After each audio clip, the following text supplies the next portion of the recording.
In front of me is Samsung Galaxy M56 and today I would like to show you how you can add photos to text message. Begin by launching Messages app and selecting or creating a chat. Then click on this icon of a camera and the photo at the bottom right corner and hit all of your photos you wish to add.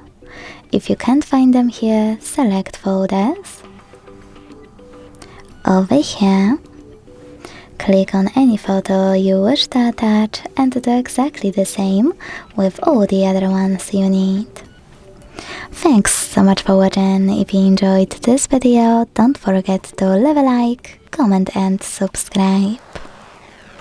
Bye!